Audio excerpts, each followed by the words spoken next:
It's supposed to be a really low threshold to enter intervention, plus easily seamlessly fit into your life. And there, if you want to utilize it maybe 3 hours a day, 4 hours a day, or if you want to utilize it once a month, it's that malleable that it can fit around somebody's specific needs or really beyond needs, desires. Yeah. So often in the medical world, and I'm not a clinician, proudly so. But so often in the medical world, we forget that these are opt-in programs. Desire, and I come from a design background, but desirability is such a key component of service. People have to want it, and therefore you have to make something that people want. Welcome to the Sober Edge podcast, inspiration for alcohol-free living. I'm your host, Terry Patterson, functional nutritionist and This Naked Mind senior coach. The Sober Edge is a place to explore the infinite possibilities on the other side of drinking. In a culture soaked in booze, discover the wonder and joy of taking a different path. Meet real people living lives of purpose and passion. Learn the truth behind the alcohol myths and get ready to be motivated, inspired, and astounded by what is possible with the Sober Edge. You're listening to episode 132 of the Sober Edge podcast. So, welcome to today's episode. I often say that I am excited about the topic or my guest. And today that is especially true because we're going to talk about choices. I'm a big fan of reminding individuals that when it comes to changing our relationship with alcohol, we have so many different tools. And if you are feeling stuck in a place where you don't know how to break free, or you feel like you've tried everything, I want to remind you that you have new tools, new options. And today on the podcast, I'm going to introduce you to a new tool.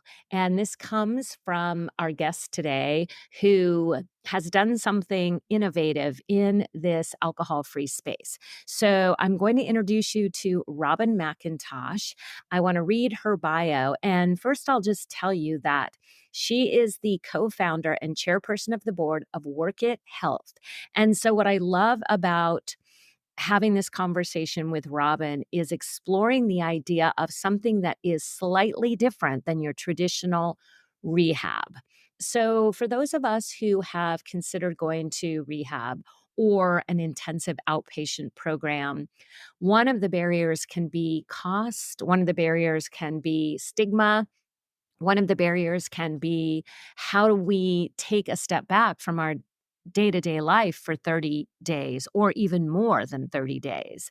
Who is minding the children, bringing in the money, taking care of all of the things that we have to take care of in our day to day life? And so Robin and her partner came up with a very unique uh, option and alternative to traditional rehab. And so I like to think of it as sort of online rehab, but you're going to hear Robin share more about it. And we actually go through on the podcast today, we actually go through the different options of what traditional rehab and intensive outpatient therapy look like. And what's really unique about this opportunity to explore what Robin has created and this and it's not that new, it's actually 2015. So had I known about it when I had decided that it was time to end my own relationship with alcohol,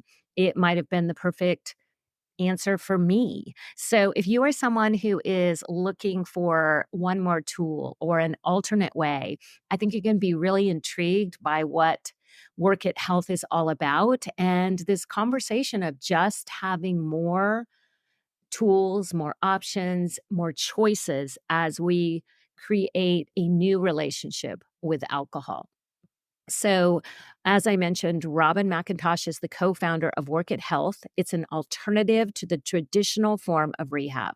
Workit Health was founded in 2015 as an evidence based scientific approach to harm reduction therapy. Robin herself spent much of her young life struggling with substance use and eating disorders. After years of relapse, multiple stays at in person treatment, and a post rehab drinking binge that led to her being cut off by her family, she got into long term recovery and built a stable life.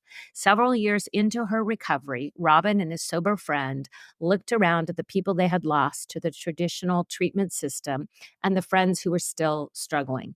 Together, they decided to create a better way to recover, evidence-based, readily accessible, and grounded in harm reduction.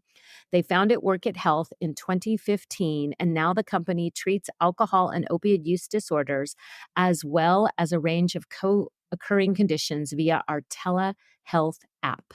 Now 16 years alcohol-free, Robin's years leading an addiction treatment company combined with her lived experience as a woman with substance use and eating disorders give her a unique perspective on recovery. I think you'll really enjoy this conversation. I think you'll learn a lot. And I hope it opens your eyes to the possibilities that are out there, whether it's medication support, whether it's a robust telehealth supportive community, whether you're looking for something different for you or a loved one. I think that this episode is valuable. So thank you for tuning in. Please share your feedback, and I will see you over in the episode. I hope you enjoy it. Well, hey everyone, it's Terry back with another edition of the Sober Edge podcast. And I have been looking forward to this conversation with my guest today because we are going to talk about something that I think a lot of you are interested in. And it is this new way of looking at support in recovery, looking at something beyond the traditional treatment options of rehabilitation centers and kind of bridging the gap between where we are and where we want to get to. And my guest, Robin McIntosh, is also someone who is identified as a serial entrepreneur. She's getting ready to start and launch a new company. And we've been chatting ahead about how much fun it is to be women, owning our own stuff and showing up in the world and creating new things. So welcome to the podcast, Robin. Thank you. Thank you. I'm so happy to be here. And I loved our first talk. So I'm excited to get into the thick of things. And thank you so much for having me. Yes, and you and I connected. You mentioned, or your team mentioned, that you had been on the This Naked Mind podcast a couple of years ago, and so I love that. You sort of have this, obviously, this background where you're looking at doing things outside of the traditional model. So tell us a little bit about your company. It's called Workit Health, and you are the co-founder, and it was founded in 2015. Is that right? That's right. So my co-founder and I started Workit in 2015. And it feels really long time ago now. And the world was really different. And I say that happily because I think that the addiction space specifically, especially around alcohol use disorder, has grown up a lot. And now we're following the science, I think, a little more closely than how we used to do it, right? So I'm sure we'll talk about that. But we founded the company in 2015, and I had just sold my prior company. So I had started a design firm, Siren, with my best friend, Kate Harris, and it was incredible. And I loved every minute of it.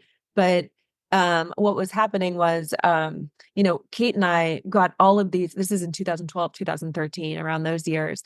But we were sort of in this like nascency of digital health.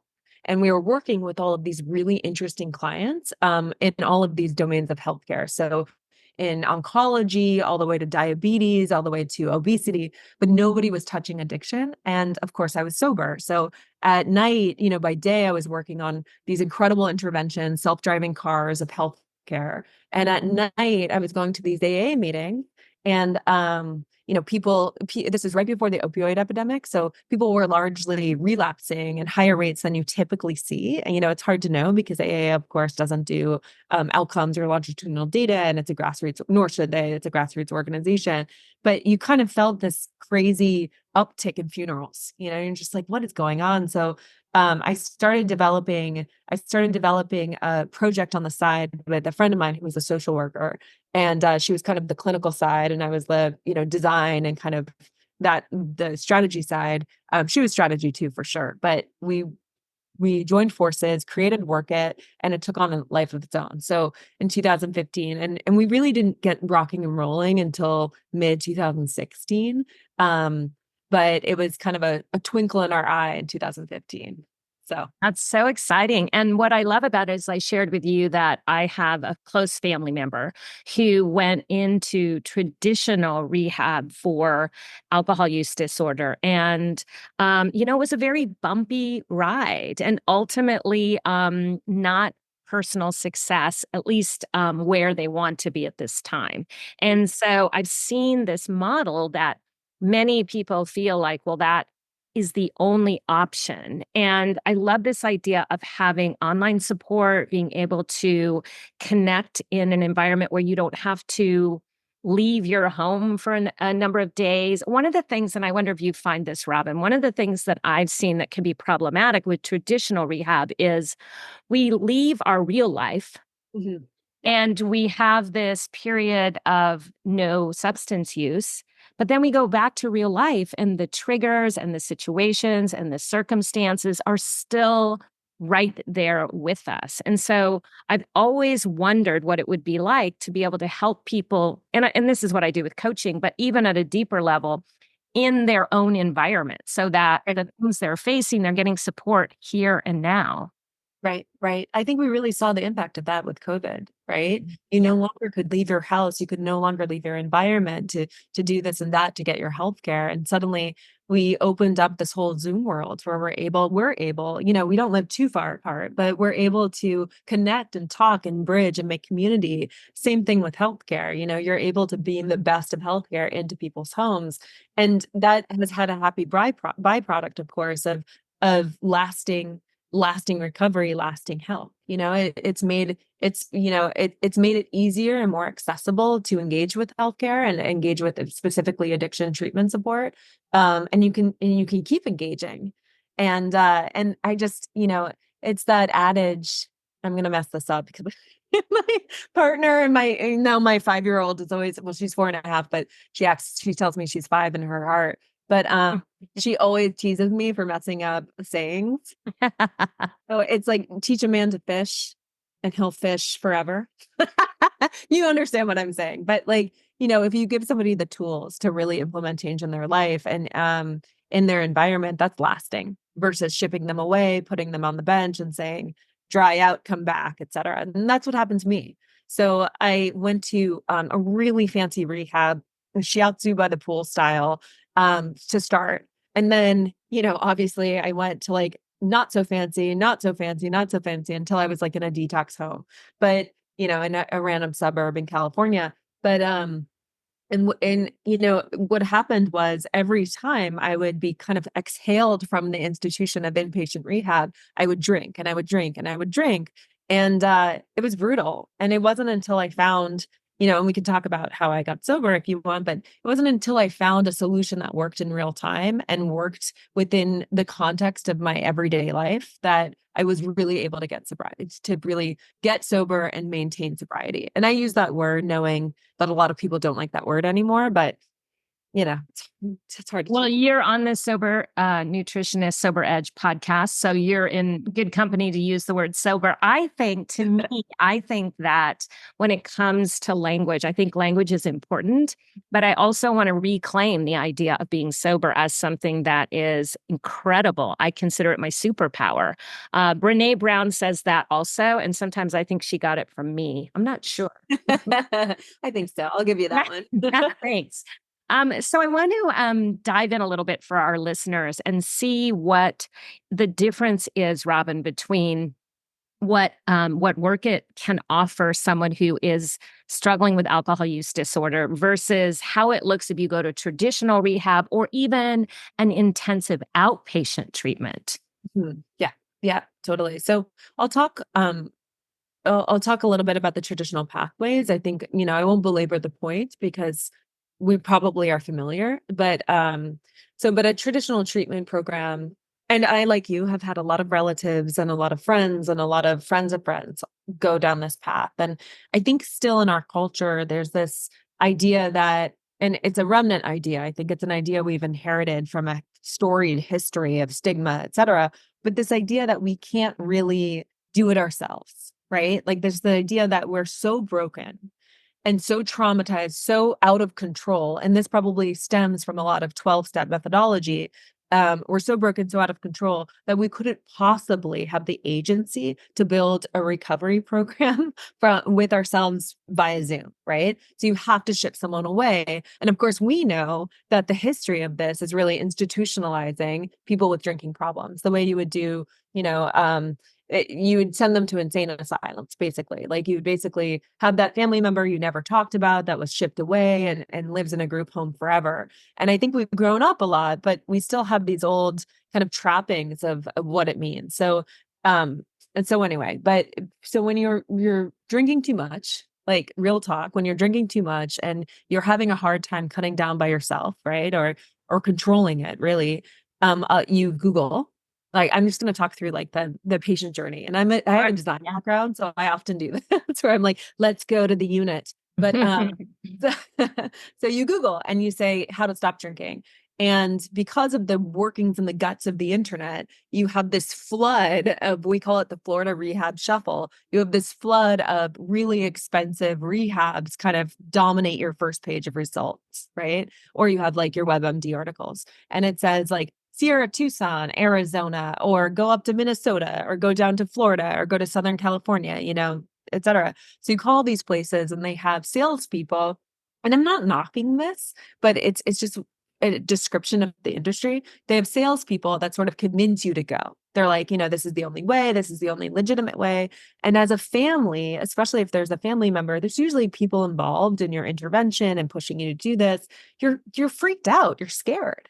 And you say, I want to get this thing done. I want to live my life again. I want to have what I used to have, and I will do anything. So you're in this desperate moment where you're not really thinking about the science or evidence basis. You're just thinking, how fast can I get in?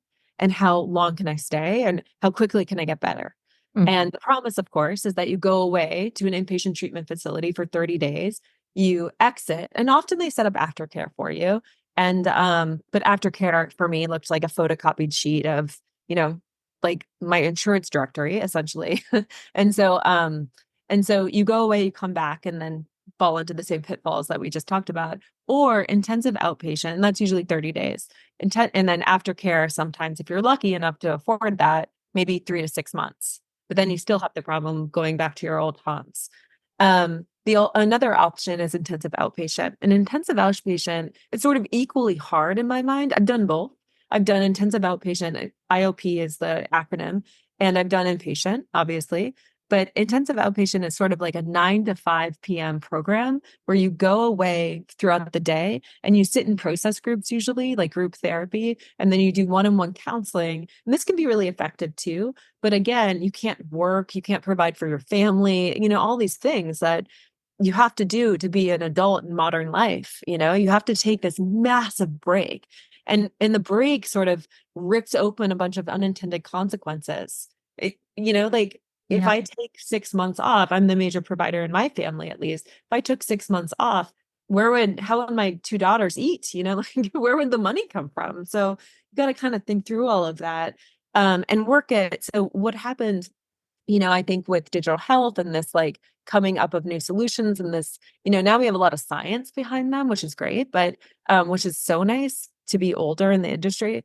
But there's this idea that like, why shouldn't we be able to do this online? Right? Like these are basic tenets that you're teaching people in rehab and intensive outpatient. Now you have to sort of swallow the idea that somebody isn't broken. You have to sort of swallow the idea that somebody can make their own decisions, that is like autonomous enough to be able to lean into treatment.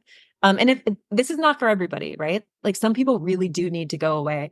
There's all sorts of ways that we lose complete control of our, brain chemistry, neural pathways, all sorts of ways we lose complete control of our actions.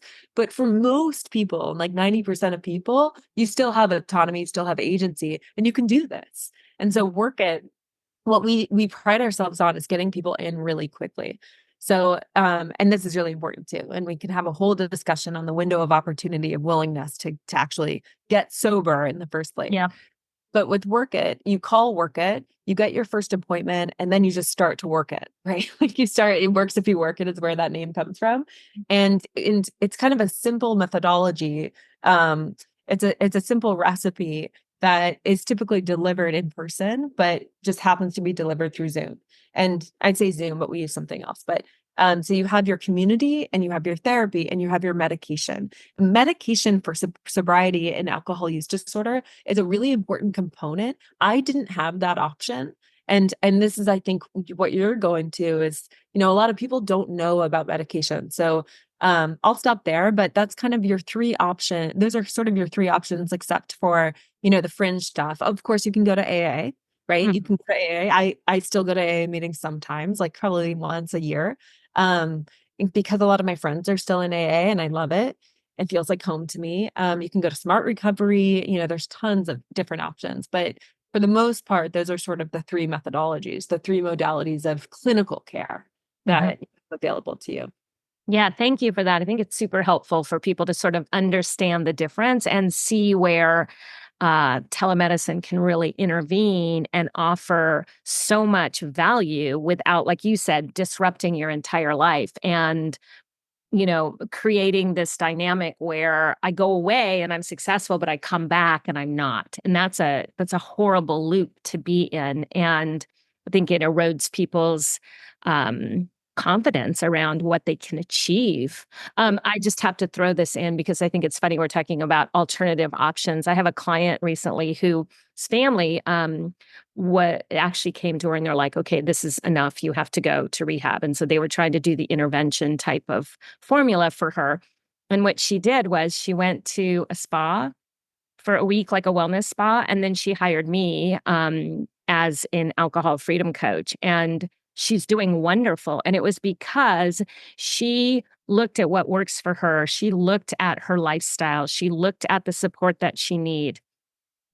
And she saw that going away for 30 days was not the answer for her. And so I just think that, as you said, we get more information around what really works. We see people, we change some of that old paradigm about what it means to be in recovery. Yeah. And then we have more options that show up. And everybody's recovery or everybody's journey is going to look different. And so we need more than just a cookie cutter approach. Yes. So I think that's what's so valuable around what you're doing. Yeah. And what you're doing, I think, if you think about how infinitely dignifying that is, right? Like how, to go to a spa and I mean, we say this, we pay lip service to the fact that alcoholism isn't a moral sin, right? Like alcohol use disorder, AUD, isn't a morality issue. It's not even a willpower issue. It's kind of a brain thing. Yeah. It's like, your brain has set these pathways and then you need enough time without the same behavior to relearn. Like in the brain is the muscle, right? To employ sort of a Carol Dweck growth mindset here. Like you sort of, who I'm a big fan of, like now we've mentioned Renee and Carol, and we're just going All the into good stuff. All the good all the good stuff. but it's a powerful thing to understand. Okay, like this is not because I'm bad or sinful or dirty or evil or a shitty mother. Excuse me. I don't know if we swear on this podcast, but like this is not even about willpower, and your client was able to go away, treat herself with dignity and respect, do all sorts of amazing self-care, come back, work with you, and not disrupt her entire life. I think that's incredible. That's what I mean. Like it's so inspiring to hear this this take no prisoners attitude of getting sober. I guess that's the idea. Like this, like, I'm worth it and I'm not the villain here. Let's center this care around something, around me, right? In a way that feels like embracing yourself versus pushing yourself away. And um and so anyway, so I think that's powerful. I also think it's scientifically proven to work. So it's not just nice, right? Like it's not just like, oh, that's such a better experience. We know that statistically, people who stay in treatment are more likely to get lasting sobriety. Like that has been proven over and over and over and over. And so however your sobriety looks, however the design of your treatment protocol looks, is so crucial to staying in it. right? If you hate your IOP, you're going to drop out in a couple of months. If you don't like going to rehab every 6 months, like, you're going to drop out, right? Some people it works. That's why it's so strange. Like you would never say, okay, bad cancer patient, you have to go away to chemotherapy and get, chemotherapy radiation, even though you're, stage 1 breast cancer. Like you just wouldn't do the same things. But because of the history of addiction and the stigma, and then, all of the kind of honestly judgment around it, we treat people wanting recovery in a different way culturally Mhm. and in society. So Yeah, thank you for that, very poignant allegory, because yes, we would never do that in other places where people are struggling. And I think to your point, of saying that we have to understand that somebody who's struggling with alcohol use disorder is not broken. And so there's nothing to fix. And that is part of that whole paradigm shift that we get to explore people who are now choosing to be alcohol free, such as I did, without having a traditional rock bottom or having all of the markers that make it look like she has to stop drinking. In fact, my own mother, I tell this story a lot, but I don't think she knows I do. But she said to me, I don't understand why you stopped drinking. You didn't have a problem. And I said, yes, but it was a problem for me. And so I love that we have so many more people as examples of, making changes simply because alcohol is disrupting our life or not adding anything to our life versus, we have this deep, dark addiction story. And so I think that is also something that is changing. But I want to also circle back to, when you said like these 30 days, I think it's very naive to think that somebody is going to reach um, what we would consider their end goal, not drinking, not having desire to drink, no more struggles with alcohol in 30 days. right. I often ask my clients, like, how long have you been drinking? And for me, it was decades.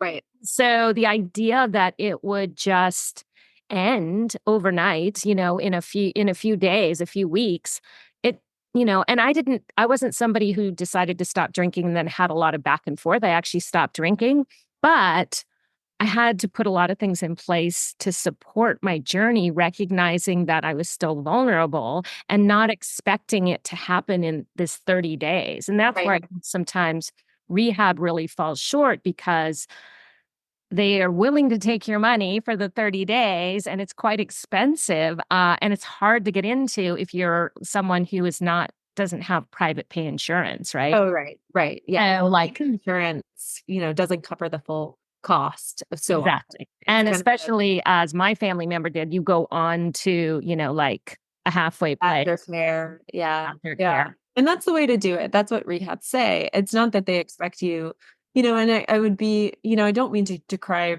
rehabs, and because obviously I went to one, it's part of my journey, but I think the naive part is this. The naive part is not understanding what's happening in the life of your patient or your client, right? And so rehabs often at the end will say, okay, now this is a lifelong journey. And now we recommend, 6 months of aftercare. So for me, they recommended 3 places, all in Orange County, and this is back, it's like so long ago now. It's like 20, I just turned 39, so it's 19 years ago. So inflation standards, maybe we like what?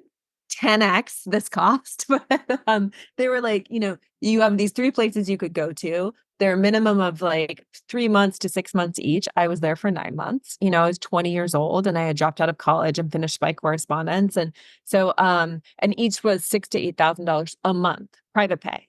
Insurance doesn't take it. I had a friend who just did this. She went on Monday to a similar place. And it's I think it was 8,000 a month, private pay. Insurance doesn't take it. And it's just to sit on the beach for 6 to 9 months. Like 99.9% of people will not be able to afford that. Like it's a fool's errand. I mean, that's insane. I mean, I couldn't afford that now. I mean, it's just, thank God my parents were willing to like kind of throw down because it was the only option at the time.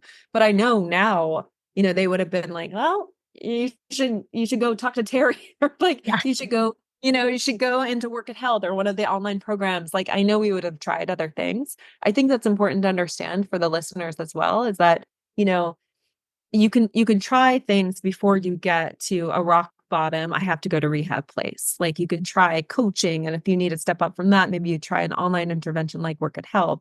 Maybe you need to step up from that. Like, it's not all or nothing. You might eventually get there, but at least you exhausted the other options along the way. And when I look at the overall space, what I get excited about is talking to people like you and thinking that when my daughters, should anything ever happen where they're looking down the same path and they're saying, I really want to stop drinking, but I need some assistance. I hope they have 50 different options. I hope it's not just like, rehab, work it, and this. Like, by no means did I set out to create a monopoly here. But the more options, the better. I agree. Yeah. Yeah. I absolutely agree. And I think we're getting there. I think we're seeing more of that. And so I want to ask you, in your website, if somebody goes to your website and kind of looks at the options and starts to see what's available to work on their alcohol use disorder, you have something about harm reduction. And I would love if you would just explain that, because I think that sometimes we hear that term, but I don't even know if I fully understand the implication of that. So can you unpack that for us? Sure. And I think to foil that against what is the opposite of harm reduction, at least in this context, would be abstinence only. And so I think that's important to understand, is that back when I got sober, I feel like an old dinosaur. Honestly, I'm like an old wizard that's like, buck, like Gandalf or something. Like, I realize that people have been sober for longer than 19 years, but, and I haven't even been totally sober because I relapsed so much. So, so I've been sober for 17 years, but, anyway, so way back then in the olden days, uh, it was abstinence or not, right? Like, there's this idea of like, you're on the wagon or you're off the wagon. You're not drinking or you are drinking, and that's it. It was really, really black and white, which now it's so much more kaleidoscopic. It's more, a rainbow mind is what we call it at Market, but there are a lot of different options. So I think also you can't talk about harm reduction without talking about the concept of rock bottom, at least to me. So abstinence is like, I am cold, what do they call it? Cold turkeying it. And I don't drink at all. You just stop one day. And then a lot of times, to get to that place of fully stopping, you need to hit rock bottom, which means your consequences have to be so high. The problems in your life, the struggles have to be so acute that it sort of forces you into this binary condition where you say, I have to stop drinking, or I will, fill in the blank, go to jail, lose my husband, lose my kids, lose my wife, whatever. So now really harm reduction for me has been around forever. Like, essentially, I tried harm reduction. Everybody sort of tries harm reduction before they get to the abstinence point. But in our world, people are sort of obsessed with this idea of us hitting rock bottom. I don't know why. Like, I think it's such a outdated, ridiculous notion. Like, why would you want to be near death before you get help? That seems so fucked up to me. And sorry, I'm such a sailor. That's okay. So antithetical to modern healthcare. Like, what are we in the Middle Ages?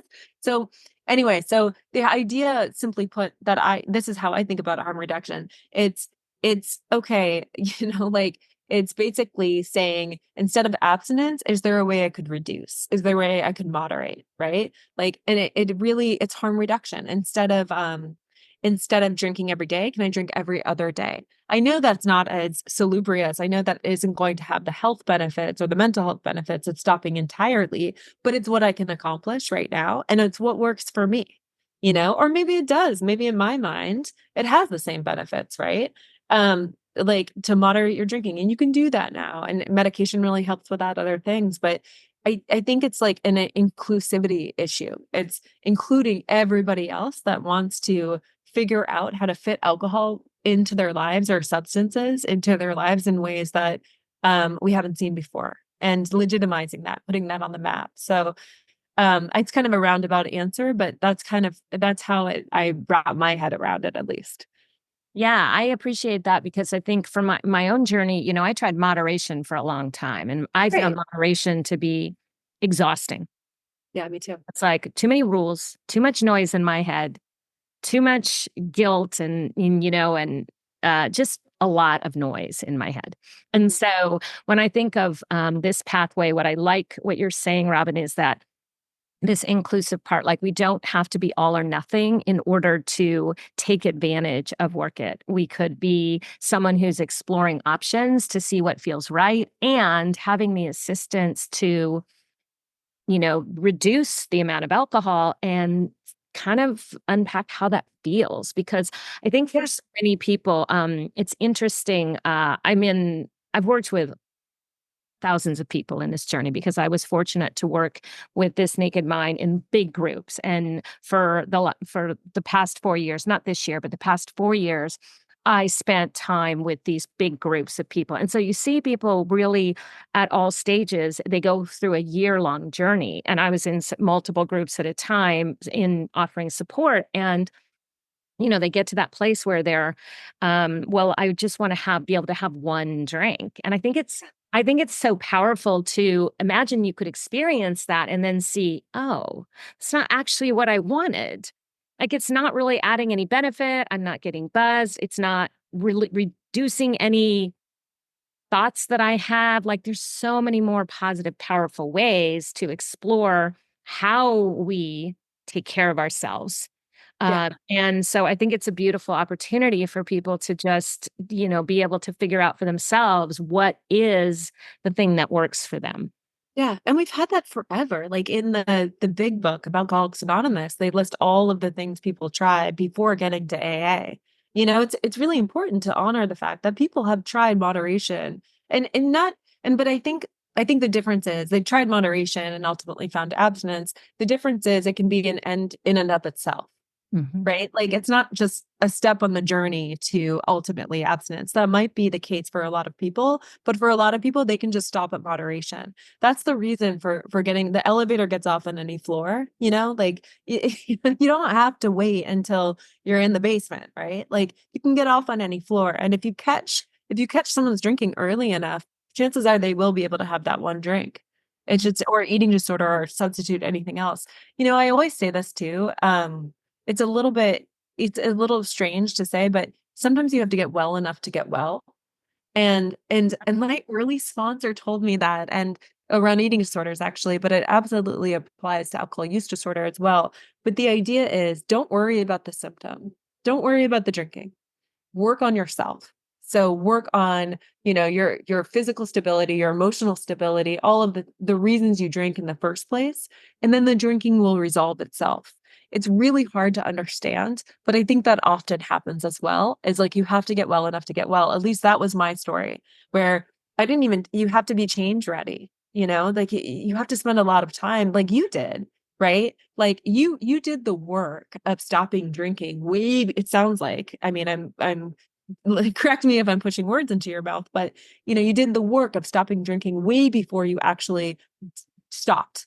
Mhm. And that's the hard part to communicate to people. That's harm reduction to me as well, right? Like starting way earlier on the journey and really being honest, like if you start early enough, I've seen this happen a ton of times and it's really confusing, I think, to like the hardcore big book thumpers in AA.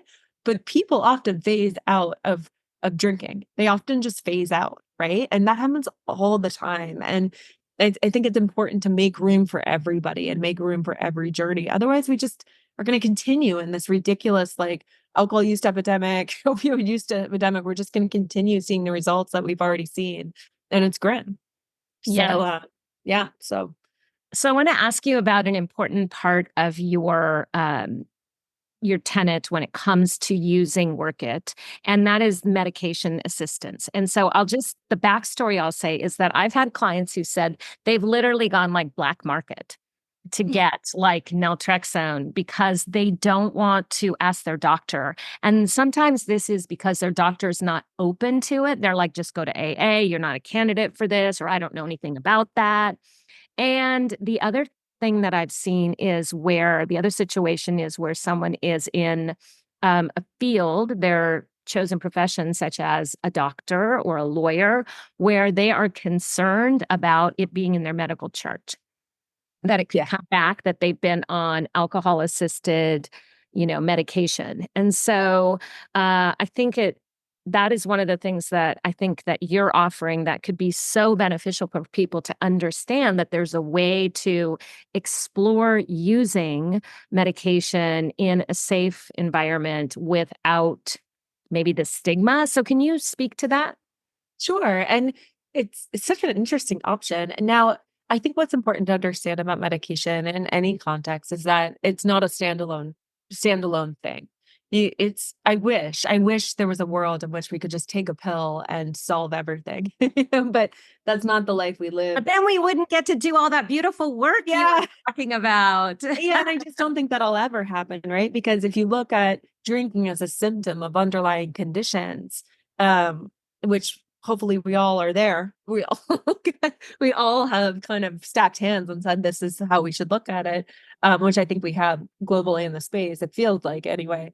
If you look at it that way, like you're going to take a medication, great, solving the alcohol, great, you don't drink anymore, and then you're going to do something else. Like a human being can't be in that much pain. It's you can't be a raw nerve. You're going to sheath the nerve with something, and maybe that's like irritability or depression or whatever. Like there's all sorts of things that happen. But anyway, so I digress. But with medication, what I think is so cool is that you can enter a program like Workit. Nobody needs to know. It's a drop in, drop out program too. So it's not like we require 6 months of adherence.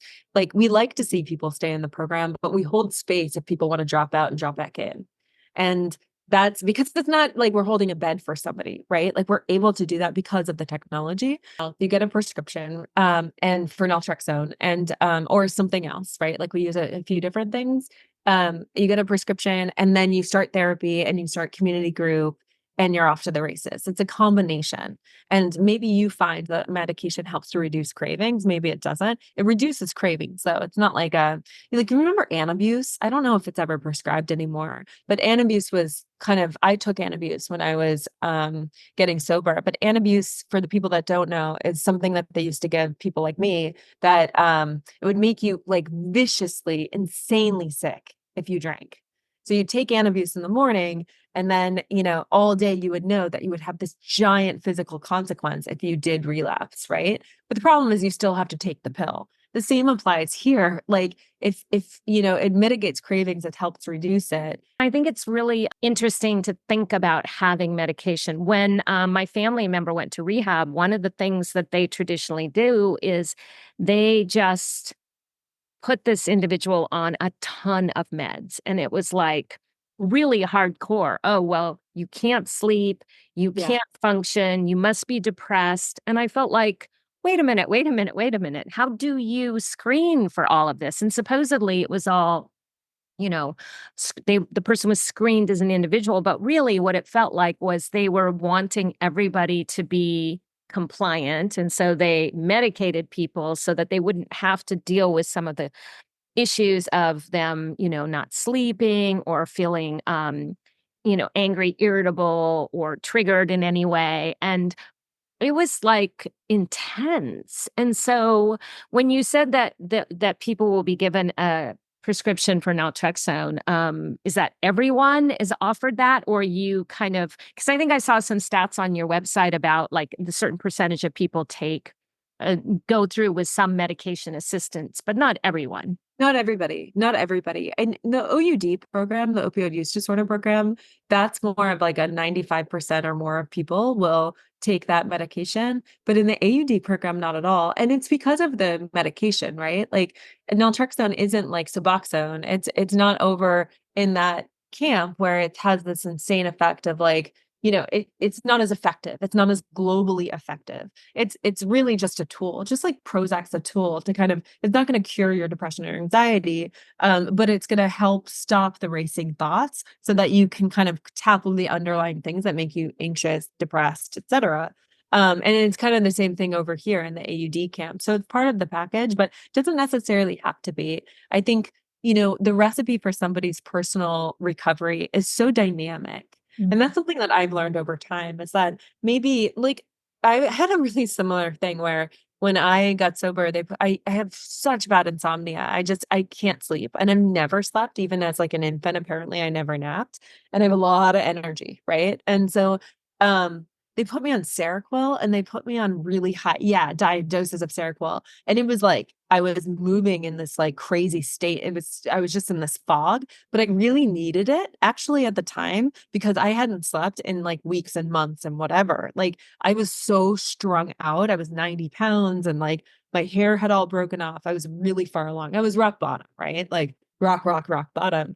But quickly, like probably 6 months afterwards, I realized like I do not need this much Seroquel. And so having a really good care team, a really good psychiatrist, like, or a really good nurse practitioner or clinician or whatever, it doesn't matter. Having a really good clinician be able to look at that dynamically and say, how are you feeling this month? And check your longitudinal progress. That's where Work It really shines because people stay in Work It.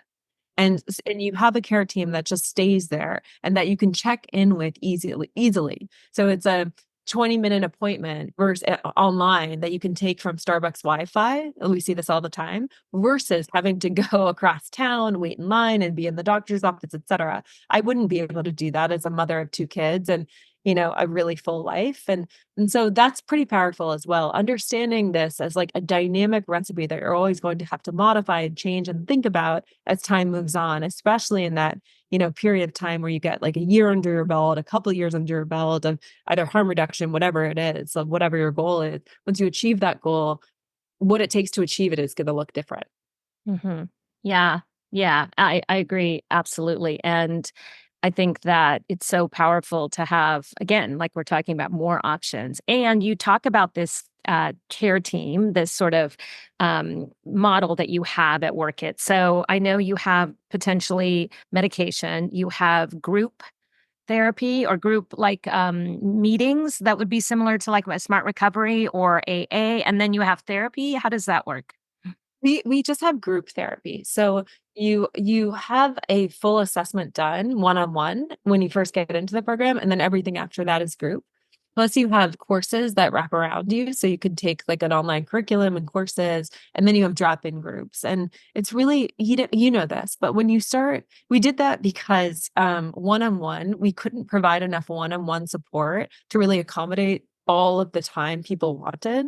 And so when you stop drinking, you're left with like a lot, or you reduce drinking or whatever, like you're left with a lot of time on your hands, like a Yep. lot of time on your hands. And so, what we found was that if we created this full schedule of different, in therapy worlds, they call them affinity based groups, but different affinity based groups, like maybe women or trans or, LGBTQIA or whatever that affinity is. But people really love to drop into groups. And if they're not required, it's even better. So that's kind of what the program looks like. So it's supposed to be a really low threshold to enter intervention, plus easily seamlessly fit into your life. And there, if you want to utilize it, maybe 3 hours a day, 4 hours a day, or if you want to utilize it once a month, it's that malleable that it can fit around somebody's specific needs or really beyond needs, desires. Yeah. So often in the medical world, and I'm not a clinician, proudly so, but so often in the medical world, we forget that these are opt-in programs. Desire, and I come from a design background, but desirability is such a key component of service. People have to want it, and therefore you have to make something that people want. So we really do kind of that approach versus like a top-down medical model. Yeah. Oh, yes. Thank you for that. We need that. So, I want to talk because I have clients from all over the world and listeners from all over the world, and so this isn't available, unfortunately, everywhere because of some restrictions around the way it's delivered, perhaps, or insurance restrictions. So, I know there's certain states you identify where people can use Workit. If someone wants to private pay, can they go beyond that model and have the support that you guys provide, or how does that work? Yeah, absolutely. So Work It, Work It is in a handful of states, but we're continuing to grow. I think we're adding 4 new states this year, and we'll grow like that over time. Like, we really had to take a hard look at the company, and this goes into company dynamic startups and say, what do we want this company to be? Do we want it to be growing so fast that like, kind of go for IPO or bust, or do we want it to be profitable, meaning it's self-sustaining? So we had to take some hard looks at that, and we ultimately decided as an executive team and as a board to bring Workit into profitability. So we're growing slowly over time, but because of the way medical licensure is cut, right? Unless it's in your state, you can't really take advantage. But Workit at the same time, we have a really robust blog and online community. So we find that people all over the country and in Canada, where I'm from, but and in some other countries actually, like they really frequent the blog and the community groups. We have a really hopping, thriving Facebook group, for instance. And so that's a way to take advantage, especially on the big burning questions. Like if you're in pre-contemplation or you're in a contemplation stage and you're doing research, Workit's a great place to go for research, like demystifying the process of medication for alcohol use disorder. We have plenty of great blog articles written from either clinicians or people who have been through it, or, really interesting people around those topics. So I strongly encourage, even if we're not in your state, to still go to the site, check it out. Mm-hmm. And can people access, I know you have an app for people that are taking advantage of the program, which I think is brilliant, so that it's just accessible. Like the more we can lower the barrier of entry and participation, the more success people will have, of course. Yeah. So can people who are not part of the insurance model of Workit, can they? Oh, sorry. Yeah. Yes. So they can take advantage of the app and get community groups and such. Yeah, we try to keep the prices pretty low with private pay. We consider it sort of scholarship pricing. The real goal of Workit, and this is a personal thing for me, and but the real goal of Workit is to get health plans to pay for healthcare. And we'd like to be fully insured. We'd like to be fully covered. I hate sending bills to anyone. This is healthcare, and I don't believe that it should land on the backs of consumers. That being said, you have circumstances where maybe we don't accept your insurance plan, whatever. Absolutely. We have private pay models available with kind of suppressed pricing to accommodate people's different budgets. Mm, yeah, that's awesome. That's awesome. So you have recently changed roles in the company. What's ahead for Robin personally, and what's ahead for Workit? Oh, great question. So Workit's doing great. We have a great CEO now. We really are big. I'm really big on promoting internally. Actually, this is crazy, but I have the same founding team that I've had the whole time, which is kind of unheard of in startups. And Ah. you know, I just like working with the same people. We like to promote internally. We have a really specific culture that's really, really hard to replicate or teach. Like you either get it or you don't. And a lot of that is patient as designer culture. It's just like real putting patients at the center. So Workit's doing great. I think we'll slowly expand into these new states as long as, insurance plans are able to support Workit, right? And and our AED program is getting more and more popular, which is really exciting. For me, that's so exciting specifically because I have so much alcoholism experience. It's something I've always wanted to be really strong. And yeah, and then personally, this is a whole nother subject. But I've been CEO, first co-CEO and then CEO for a long time at Workit. And it's been 8 years and it's been amazing. And it's so close to the team. So it feels like I didn't really step away. But I made the decision about 6 months ago to step away and from day-to-day operations and become chairperson of the board. They always say chairman, but I'm like chairwoman of the board, but chairperson of the board, and really help the new CEO guide strategy and help the executive team and all of that. But what I'm working on now is in the process of all of this, my oldest daughter, and I have a blog that I write about frequently about our journey. My oldest daughter was diagnosed as moderately autistic.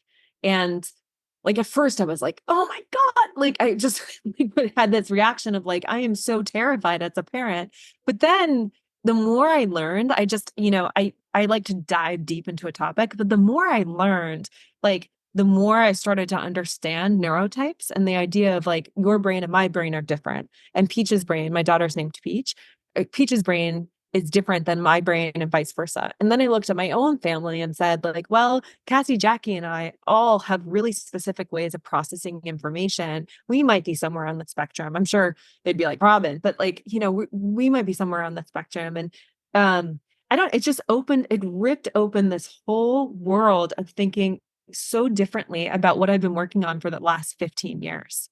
because it's like, this adage I will get right. It's that saying where you're so busy pulling bodies out of the river that you never go upstream to figure out why they're jumping in the first place.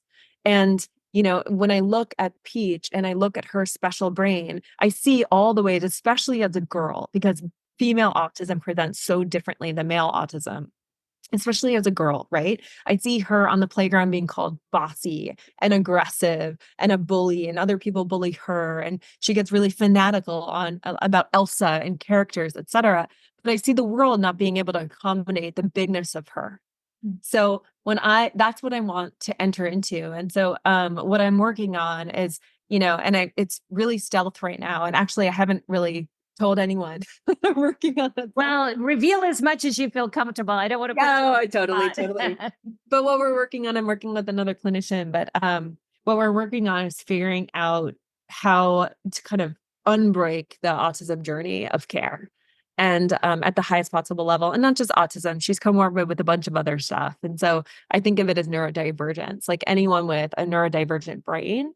How can we kind of change the world and change the care pathway to accommodate better, a diversity of neurotypes. Mm. So very similar to Workit, very similar. It's just a little earlier in the stream. And it's so beautiful. And I love how you've taken your own personal journey and that really touch point of inspiration and passion to create these beautiful offers that transcend beyond your own, your own journey into something like, I think I saw a stat where Workit has served 12, how many people? 20,000. 20,000 people. Yeah. Oh my gosh. From a thought, from an idea that you had. I just love how we can take our own experience and put an offer out there and just keep refining this creative process around where things are missing in the world, where we can have an impact. And so beautifully that you showing up as a strong woman, as a leader, as, someone who, as a mama, all of that energy is so powerful of what is possible. And I just see so much flowing out of you. So thank you for the work you do.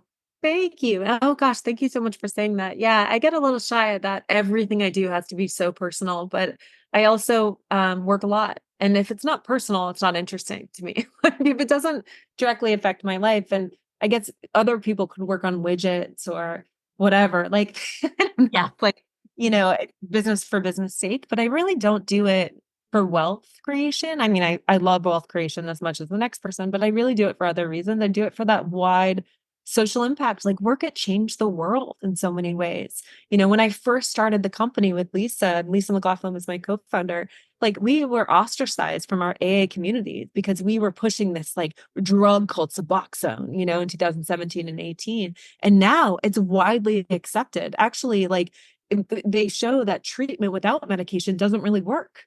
Like it's just kind of wild. And it for statistically, right? Like I think everyone, one size fits one. But at the same time, like we changed the conversation a little bit. And that was so exciting. And once you get a taste of that, once you get a taste of that kind of impact that you can make just by, you're right, like a twinkle in your eye, a little idea, it's so, like, to use a horrible word, addicting. Yeah. So In a good way. yeah, exactly. Like life affirming. And you're doing it too, and the more people with diverse perspectives do, like the world has been just owned by a certain type that we don't really even have to get into because we know certain type for so long. Breaking open the people that can create companies and breaking open the mold is so impactful in and of itself. So I'm equally inspired by you, and thank you for all of your work and putting it out there, and keep going. I will be cheering on the sidelines. So Well, thank you. And I see a book in your future about, how a passion fuels wealth creation, fuels ideas, fuels these big businesses, and like you said, changes the conversation at a global level. Yeah, agreed. Well, maybe. I don't know. I've been writing a lot, which is really fun.